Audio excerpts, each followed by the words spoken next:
In the off chance that the people in the IT support community are still following these videos because of the fact that I have been posting them in the group shortly before I was kicked in that whole process, I would like to show you something.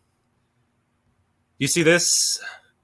Do you see what happens when I do this? Do you see how there's all these containers? Ultimately, like you see this here, this bar right here? Yeah, I'm able to make it so that all of these individual things are sandboxed in their own little storage bins. And yes, I do know and acknowledge this is here, and I'm not trying to hide it ultimately from you.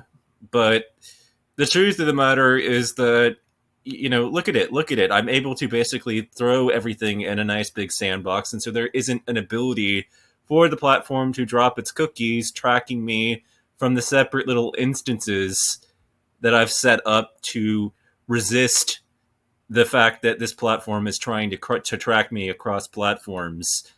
So if I tell you that I am concerned about my right to privacy, and that if you're insane not to, and you drop in response to me that, oh, curious that you use Facebook, I am in no way consenting to Facebook's tracking policies by using Facebook.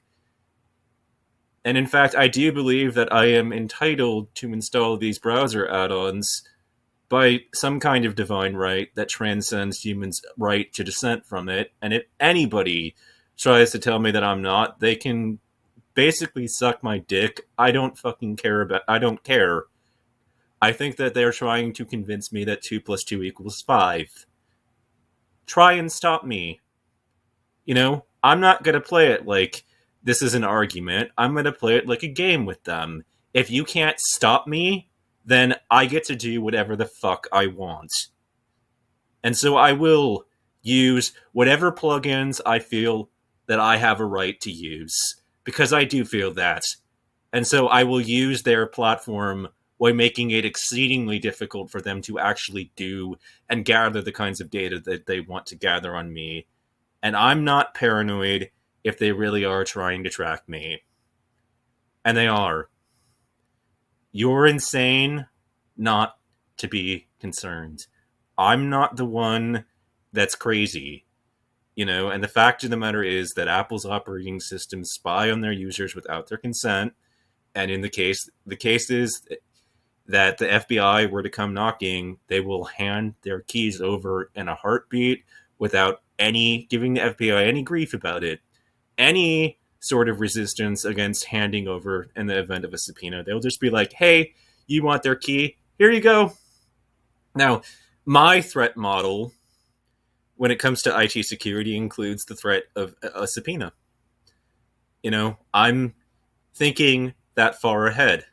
I'm thinking what happens if the FBI comes knocking on the door of the providers, basically, of app, and the FBI wants in or the decryption key.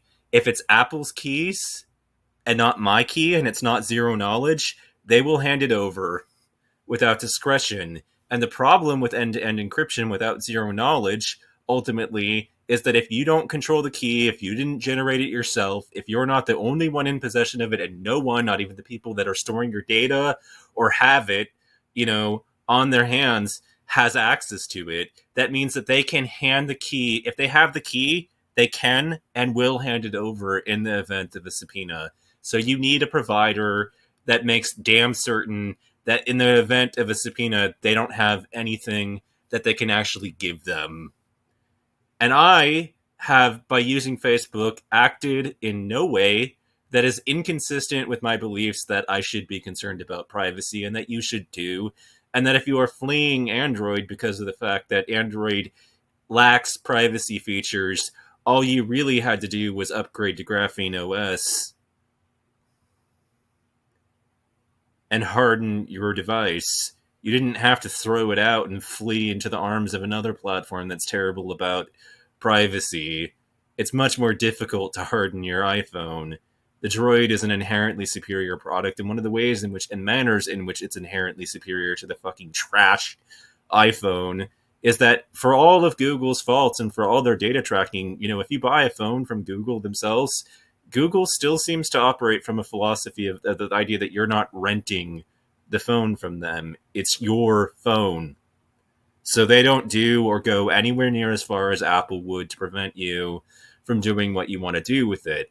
I hate Apple. My hatred for them burns with a fiery passion that is rationalized by the fact that there are many things on the platform that make it anything other than utopian for me. I am incredibly skilled when it comes to IT. I am tech savvy. The App Store doesn't, do for me what it does for other people. For if you don't know what you're doing and you're new at computers, then the App Store can be great because it's like there's no viruses here. Somebody's curating the content. For me, it's the tyranny of Apple, who gets to curate and censor applications that they don't want on their platform. You might say that those applications are malware, but we do not share a common definition of the term malware, obviously. To me, Apple's operating system is malware. And further still, the App Store is a tyrannical system that extracts from developers 30%. It takes their 30% cut just to be in the App Store, which is disgusting in of itself. And on top of all that and all the other problems that are in the App Store, if somebody wants to release a torrent client, Apple will shake their finger at them and say, "Nuh-uh-uh." And to me, piracy is not malware.